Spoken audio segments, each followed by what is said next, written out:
What is Mothers Inspiring Others? Mothers Inspiring Others, we go by MIO, is a community that I created online as of now to offer support to women. It started off as single women because women, we have many roles as a mother, a sister. If you're a single mother, you're a sole provider. And society sets this unrealistic expectations of what we should do, what it looks like. And so we're trying to break that paradigm and change the status quo of what mothers are or should be by providing support, resources, a lot of, there's also a blog associated with this, so I do a lot of writing on things that come up in my personal life as a mother who is single and who's trying to raise my children in a way that society sees as different. So we do a lot of resources.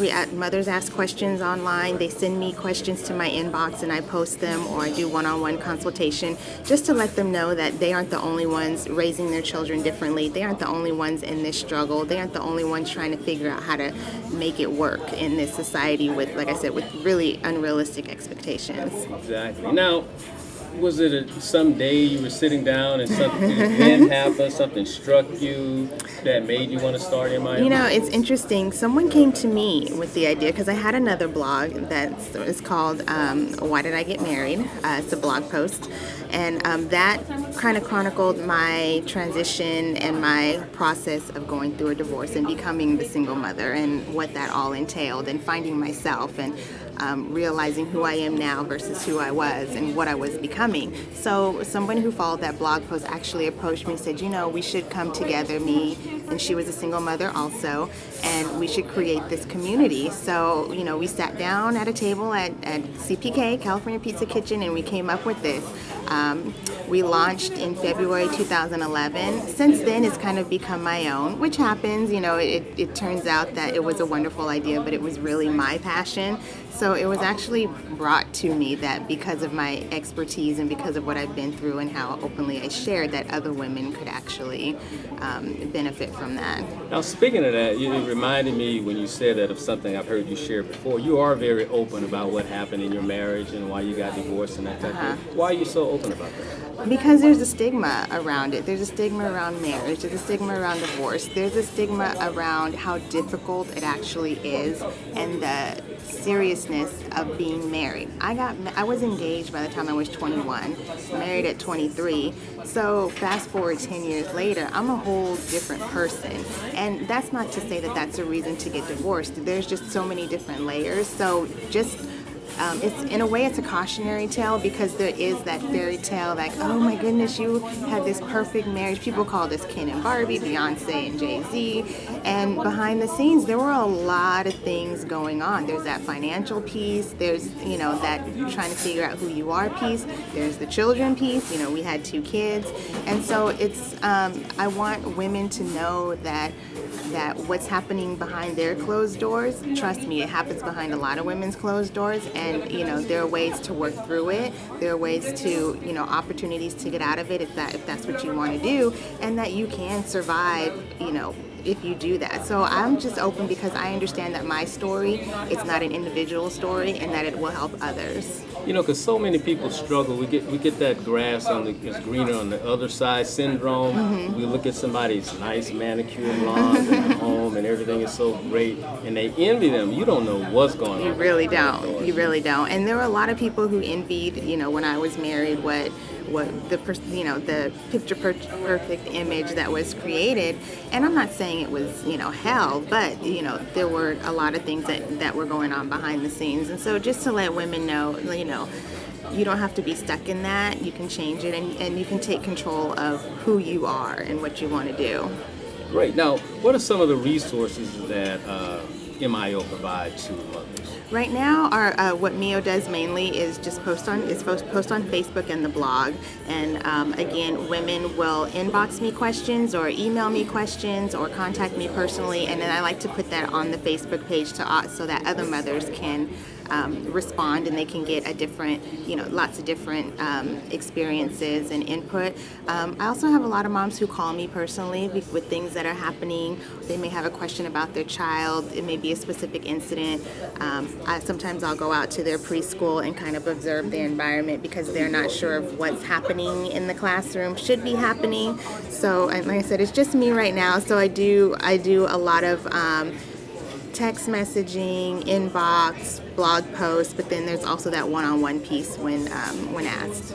Now, related to MIO, you're also closely associated with a Facebook friend of mine named Jareen Person Lee, an author Yes. of Brass Knuckle Finance. Yes. And you guys do seminars. Now, you also participate in that. What do you add to those seminars?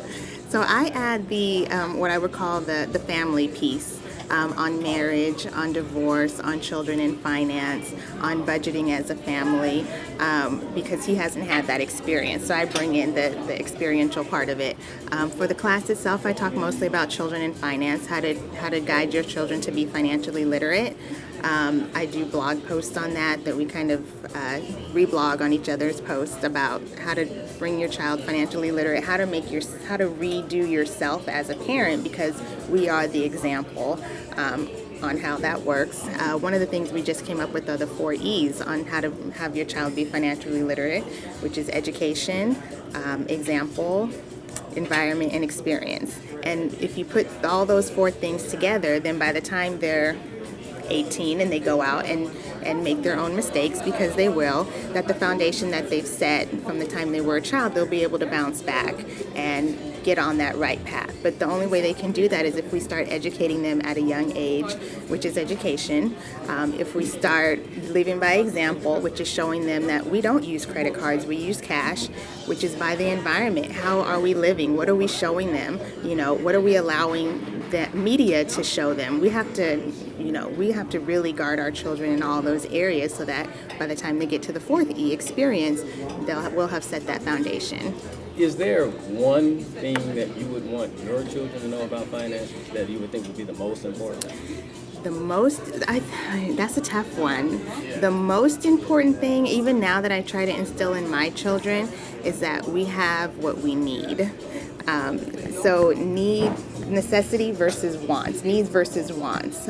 So that's my biggest thing now, because my children are 4 and 6. So my 6-year-old is in 1st grade, and he's starting to hear talks. Some people are like, "Oh, what does rich mean?" and those kinds of things. So he asked me, "Are we rich?" I said, "You know what? We have everything that we need." I said, and there are some kids in some families who don't have what they need. So just trying to really get them to understand needs versus wants, not about quantity. The viewers couldn't see it, but I had a big smile on my face when you said we have what we need. That is so important. Yeah. That's a good thing to teach kids. Okay, now you're also a writer, and you used to write for the Los Angeles Post. Until I was on your Facebook page, I never heard of it. Right. Now, what were some of the type of articles that you wrote for them? I was a contributor for the education section, so it was around education, quality of schools, how to educate children, how to be an advocate for your child in the education system, how to support your child in the education system. So it was all around education and, of course, child development. Now, why did you take that career path, that track in college to go toward child development? Well, it's interesting. I almost didn't. My major was therapeutic recreation, so I was working with a lot of adults and children with special needs in various settings. It was time for me to do my internship, and I couldn't find a place that I really wanted. Meanwhile, I had been working at a preschool on campus as an inclusion specialist, and parents kept saying, "Oh, are you, in the child development program?" And that last semester, it just dawned on me like maybe I should be. So I changed career path my last semester as an undergraduate, and it just kind of took off since then, because at the end of the day, this is really what my passion is, so everything just gelled together. Wait, that's so important to do something that you're passionate about, so you probably go to work and don't even really feel like you're working. I really don't. I love what I do, and I'm very fortunate to really enjoy what I do. Great. Now, in terms of finances, one of the things, especially in the Black community, that's expensive is keeping up our hair. Now, and green person, Lynn, talks about that a lot, and you bought into that because you have the natural look. It's a beautiful look. Thank you. Guarantee it saved you a lot of money. Yes. So why did you buy into that way? You know, and it's interesting. It kind of happened out of necessity. When I was going through my divorce, I wasn't working, and so I had to cut back in a lot of areas. So I didn't have the money to go get a retouch on my perm. My beautician, I only let one person do it. I lived in Lancaster. My beautician was in Rancho Cucamonga. I didn't have the gas money. So it just kind of happened in that way, but then I started reading more about it. I started understanding the mentality around loving yourself, and at that time my daughter was 18 months and just starting to grow hair. She didn't have hair for a long time, and so I realized that I had to be that example for her. So that's how it all kind of gelled together, and I think it's one of the best decisions I've ever made, financially, personally, and then, like I said, the example for both of my kids. I have a son and a daughter, but even my son, he notices. He loves curls. He loves his curls. He has curly hair. He loves playing in mommy's curls, and he's really cognizant on the difference between straight hair. He'll even see somebody with skin color similar to his, and he'll ask why their hair is straight. And I say, oh, they do that, but their hair really is curly, underneath. So it just kind of happened out of necessity, but then now I understand the self-esteem aspect behind it and truly loving yourself completely. Great. Now, in concluding, if I were a single mother in front of you, I was struggling a little bit, I've got a couple young kids, and things are a little bit tough, what would be one of the things that you would say to me to try to encourage me? One of the things I would say to you to encourage you is that it will get better. To really self-reflect. One of the ways that I changed as a parent is I shifted my parenting into nonviolent parenting, which is a very different way of looking at your children, looking at yourself, and looking at how you interact with them, and it makes a world of difference. It's that understanding that you're in a partnership with your child, and when it's just you have to be understood and they have to understand you. And nonviolent parenting allows you to see your child as the person that they are versus the traditional way of parenting where you're over them, and that creates struggles. And when it's just you and a child or two children, you can't create additional struggles. You have to respect them, and they'll learn to respect you because you get what you give. So that would be my biggest thing would be to shift your parenting to nonviolent parenting, really get to know your child, really get to respect your child and feel them, and things will fall into place. Great. Now, I almost forgot. You're writing a book, and you're almost done. What's the name of your book, and why did you write this book? I haven't come up with the name yet. That's still a work in progress, but the focus is on nonviolent parenting, and it's going to be a practical guide, essentially, on how to do it. The biggest aspect of nonviolent parenting that people get hung up on is that it doesn't involve spanking, it doesn't involve physical punishment, belittling, any of those things, and that's what people get hung up on because we've been taught that, fear equals respect. We've been taught that we're the adult that hold power over relationships. So there are other aspects of it that will lead you to understand that once you connect with your child, the spanking isn't necessary, nor does it go hand in hand. So it's a really practical guide, kind of a how-to, 10-step on how I do it and how it can be implemented. It's so funny, I'm sitting here and I am pretty representative of a lot of the black community, I think, that believes in spanking. Yes. Even though I believe in spanking, as I'm sitting here remembering, I never ever once spanked my daughter, though. And it really wasn't necessary. If you start early enough in shaping them and molding them, because if you try to do that when they're older, they don't bend, they break. Right. That is correct. And that's what it boils down to. Start them young. They say, well, what about when they're teenagers? When they're teenagers, they'll have learned from day one what it means to respect, what the parameters are, and how to make good decisions on their own. Not because they were forced to, but because you have given them the opportunity to make mistakes without being judged. And so they've learned how to find their way. Now, what are your website addresses?